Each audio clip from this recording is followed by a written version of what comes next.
Hello and welcome to Bread of Life. Our speaker for this week is Pastor Oral Blackstock of Hartford. Thank you for joining me, Oral Blackstock from First Church of God, Hartford, here with you. During this week, we are resourcing selected teachings from the wisdom book of Proverbs, written by one of Israel's king who asked God for wisdom, King Solomon.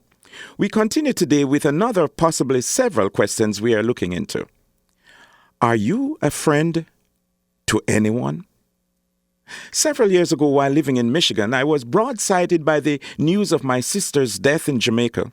After a week after I prepared myself to go to the funeral and the burial, a very close friend of mine who was aware of all the occurrences decided the day before my departure that he would accompany me to the funeral.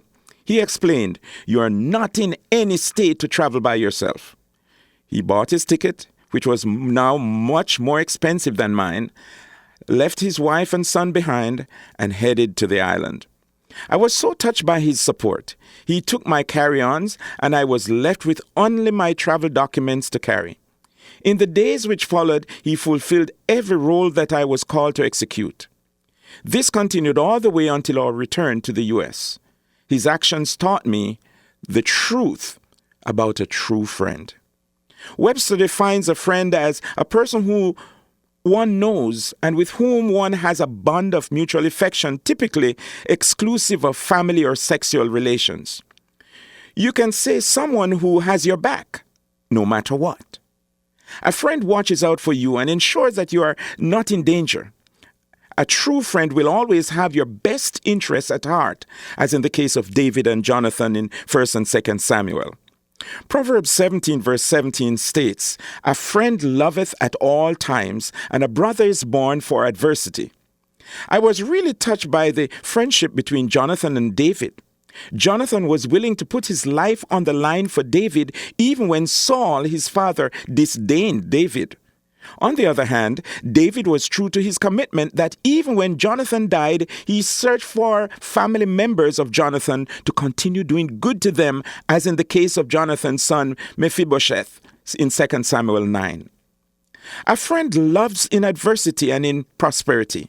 He or she seeks to be there, especially in tough times. Instead of asking, "Do you have someone that you can call a friend?" we should ask ourselves, am I a friend to someone? Am I there at all times and present when my assistance is needed the most?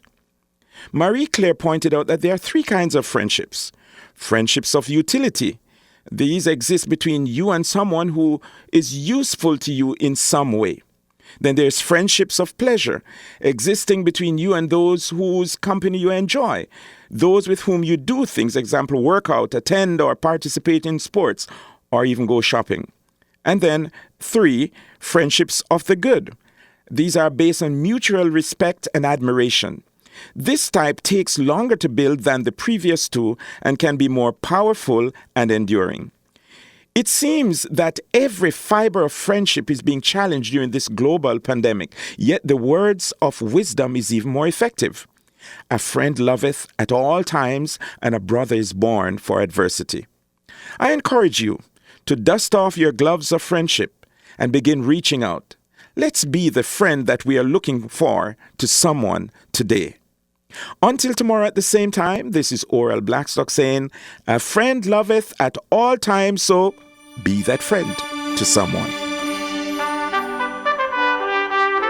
You've been listening to Pastor Oral Blackstock of Hartford, and this has been Bread of Life, a program to encourage you from God's Word.